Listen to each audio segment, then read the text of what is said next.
차갑고 낯선 종이 한 장이 우편함에 꽂혀 있었습니다. 평생 꼬박꼬박 국민연금 보험료를 납부했고 드디어 받기 시작했다고 안도하셨던 그분의 손이 그 순간 멈췄습니다. 건강보험료 지역가입자 전환 안내문이었습니다. 그것도 이전에는 한 번도 내본 적 없던 돈을 갑자기 매달 내야 한다는 내용이었습니다. 연금 받는 게 기쁜 일이어야 하는데 왜 이런 종이가 날아오는 것일까요? 2026년 현재 대한민국에서 국민연금을 월 150만 원 이상 수령하시는 분들이라면 반드시 알아야 할 이야기가 있습니다. 시작하기에 앞서 구독과 좋아요 눌러주시면 영상 제작에 큰 힘이 됩니다. 오늘 이 영상은 단순한 정책 안내가 아니라 여러분의 노후 현금 흐름과 직결된 매우 실질적인 이야기입니다. 국민연금 수령이 시작되는 순간 건강보험료 체계가 어떻게 바뀌는지 지금부터 하나씩 풀어드리겠습니다.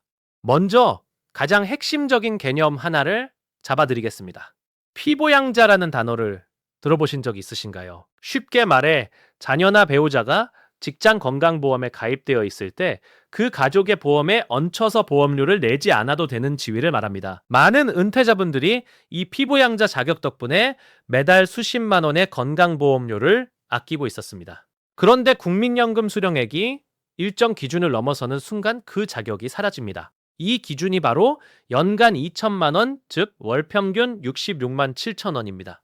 국민연금 수령액이 이 선을 넘으면 피부양자에서 탈락하고 지역가입자로 전환됩니다. 그 순간부터 그분은 직접 건강보험료를 내셔야 합니다. 왜 하필 이 기준이 생겼고 왜 이 구조가 문제인지 지금부터 하나하나 짚어보겠습니다. 오늘 영상 끝까지 보시면 얼마나 내는지 어떻게 줄이는지 완전히 정리가 되실 겁니다. 이 구조가 어떻게 작동하는지 이해하려면 건강보험 가입자 유형부터 알아야 합니다. 대한민국 건강보험 가입자는 크게 직장 가입자와 지역 가입자 두 부류로 나눕니다. 직장에 다니시는 분은 월급에서 일정 비율을 보험료로 냅니다. 2026년 기준으로 직장 가입자 건강보험료율은 7.19%입니다. 회사가 절반을 부담하므로 본인은 약 3.6% 정도만 실제로 냅니다. 반면 지역가입자는 소득과 재산과 자동차까지 합산해서 보험료를 산정합니다. 가장 중요한 차이는 지역가입자는 회사가 없기 때문에 보험료 전액을 혼자 부담한다는 점입니다.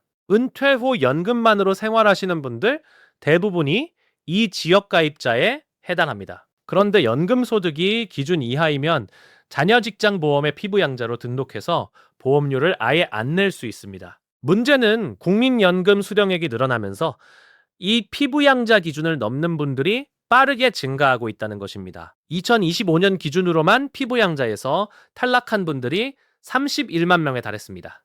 31만 명이라는 숫자가 어느 정도인지 느껴지시나요? 그분들이 현재 납부하고 있는 평균 월 보험료가 약 99,1,900원이었습니다. 한 달에 10만 원 가까운 돈이 추가로 빠져나가는 것입니다. 피부양자일 때는 0원이었던 것이 갑자기 매달 10만 원 전후로 바뀌는 충격 말입니다. 여기서 더 심각한 문제는 2006년 6년 하반기부터 건강보험료 부과체계가 소득 중심으로 개편된다는 점입니다.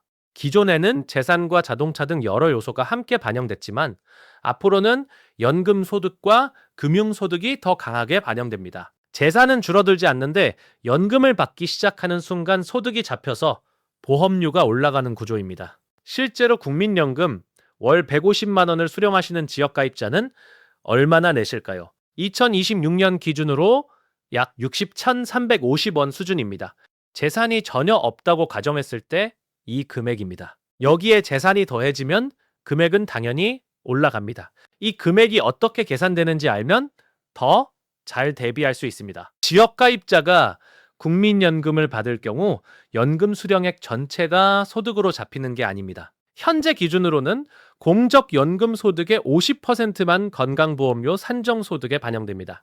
예를 들어 월 155만 원의 국민연금을 받으면 연간 800만 원이 되고 그 50%인 900만 원만 소득으로 봅니다. 이 900만 원을 기준으로 건강보험료를 계산하는 것입니다. 50% 반영이라는 게 어떻게 보면 배려처럼 보이지만 문제는 개편 이후 이 비율이 달라질 수 있다는 우려가 있습니다.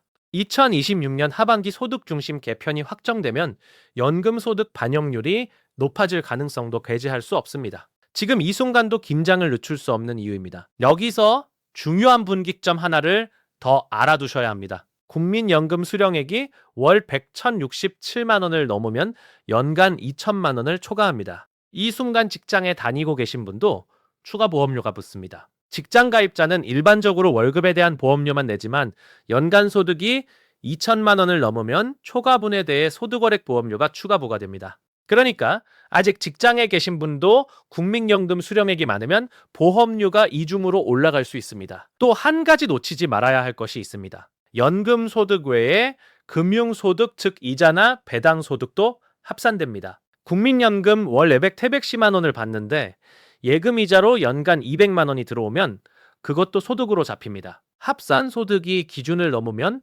피부양자 자격이 날아갑니다. 은퇴 후 예금을 열심히 하신 분들도 이 함정에 걸릴 수 있다는 뜻입니다.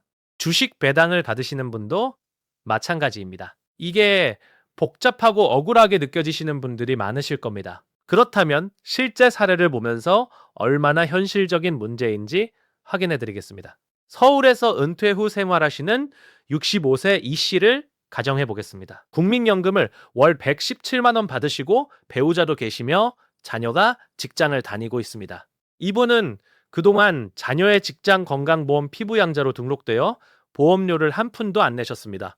그런데 국민연금 수령액이 월 170만 원 즉 연간 2천만 원을 넘어버렸습니다. 결국 피부양자 자격을 잃고 지역가입자로 전환되었습니다. 이 씨는 아파트 한 채를 보유하고 있는데 공시가격이 3억 원 정도입니다. 연금 소득에 재산까지 합산되니 보험료가 꽤 나왔습니다.